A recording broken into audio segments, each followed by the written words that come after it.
Ecclesiastes 5. Keep thy foot when thou goest to the house of God, and be more ready to hear than to give the sacrifice of fools.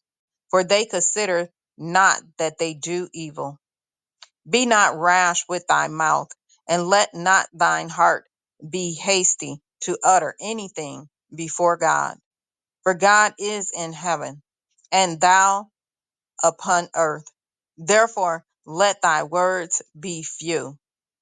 For a dream cometh through the multitude of business, and a fool's voice is known by multitude of words.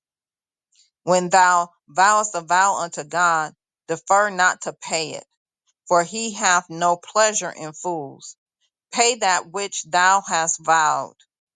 Better is it that thou shouldest not vow, than that thou shouldest vow and not pay.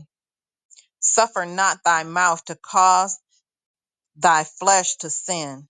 Neither say thou before the angel that it was an error. Wherefore should God be angry at thy voice, and destroy the work of thine hands? For in the multitude of dreams and many words there are also diverse vanities. But fear thou God.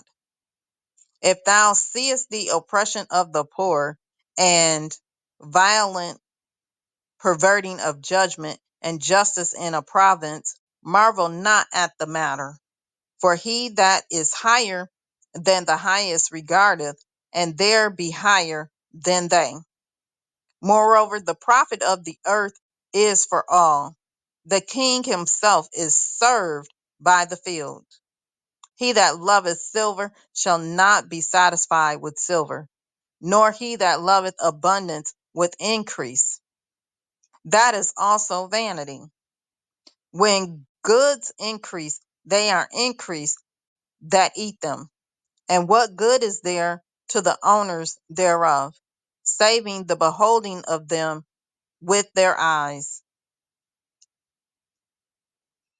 The sleep of a laboring man is sweet, whether he eat little or much, but the abundance of the rich will not suffer him to sleep. There is a sore evil which I have seen under the sun, namely riches kept for the owners thereof to their hurt.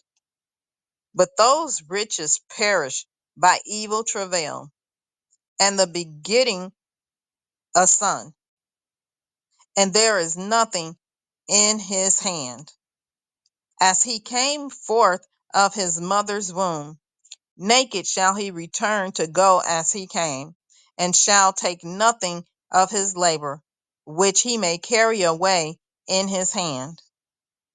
And this also is a sore evil, that in all points as he came, so shall he go. And what profit hath he that hath labored for the wind? All his days also he eateth in darkness, and he hath much sorrow and wrath with his sickness. Behold, that which I have seen, it is good and comely for one to eat and to drink, and to enjoy the good of all his labor that he taketh under the sun all the days of his life, which God giveth him, for it is his portion. Every man also to whom God hath given riches and wealth, and hath given him power to eat thereof, and to take his portion, and to rejoice in his labor. This is the gift of God. For he shall not much remember the days of his life, because God answereth him in the joy of his heart.